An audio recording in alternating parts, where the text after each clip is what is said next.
हमें विकसित राष्ट्र बनाने के लिए भारत को 2047 तक इतिहास से कौन कौन से सबक लेने चाहिए? क्या कोई ऐसा ऐतिहासिक मॉडल या उदाहरण है जिससे हम सीख सकते हैं? अच्छा, इतिहास में क्या है, आप अगर उसको देखें तो एजुकेशन में इनोवेशन का होना बहुत जरूरी है, नवाचार का होना बहुत जरूरी है। तो एक तो हम इनोवेशन को अपने में डाल सकते हैं। दूसरी बात, जो साइंस एंड टेक्नोलॉजी है इसको फोकस करना होगा आपको। और थर्ड पॉइंट कि सारे एजुकेशन के साथ, सारे कल्चरल के साथ साथ आपको सिक्योरिटी ऑफ द नेशन यानी कि राष्ट्र की सुरक्षा पर भी बल देना होगा। एक एग्जाम्पल के साथ मैं बताता हूं कि राहुल श्रीभद्र एक बहुत बड़े आचार्य थे नालंदा यूनिवर्सिटी के। ये मैं बात कर रहा हूं लेटर हाफ ऑफ द 12वीं सेंचुरी।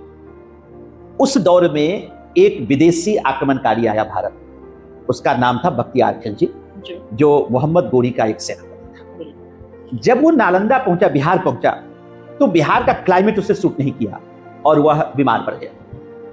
तो कहा गया कि इनका कौन इलाज करेंगे? तो आचार्य राहुल को बुलाया गया।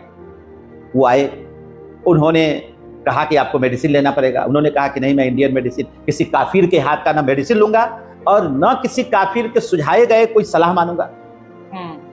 नहीं, सॉरी, सलाह नहीं मानूंगा, सलाह मान सकता हूं, उनके हाथ का मेडिसिन मैं नहीं खा सकता। तो उन्होंने कहा कि कोई बात नहीं, कुरान तो पढ़ सकते। कहा कि बिल्कुल पढ़ेंगे। तो कहा कि ठीक है, मैं आपको कुरान की प्रति दूंगा, आप प्रतिदिन इस कुरान को दिन में 3 बार पाठ करेंगे। तो राहुल श्रीभद्र जी ने उनको वो कुरान की प्रति दी और वो कहा कि तीनों टाइम आप उसके 3-3, 4-4 पेज प्रतिदिन आप पढ़ेंगे। तो प्रतिदिन वो कुरान पढ़ता गया। धीरे धीरे वो स्वस्थ हो गया। जब स्वस्थ हो गया तो पूछा कि आपने तो कोई दवा दी नहीं, मैं कैसे स्वस्थ हो गया?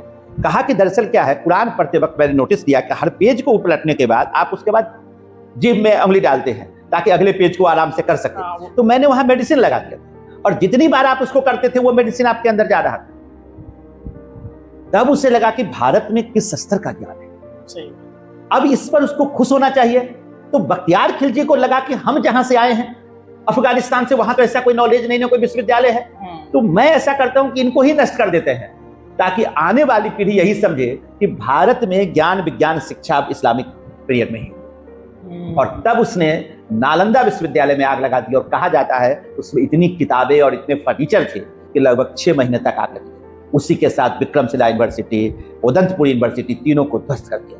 यह घटना है 1190s की, 1190 के दशक की बात है। तो अगर आप कल्चरली रिच हैं, अच्छे विश्वविद्यालय हैं, लेकिन अगर आपने सुरक्षा को नहीं अपनाया तो कोई भी विदेशी आतताई आक्रमणकारी सब कुछ नष्ट कर सकता है।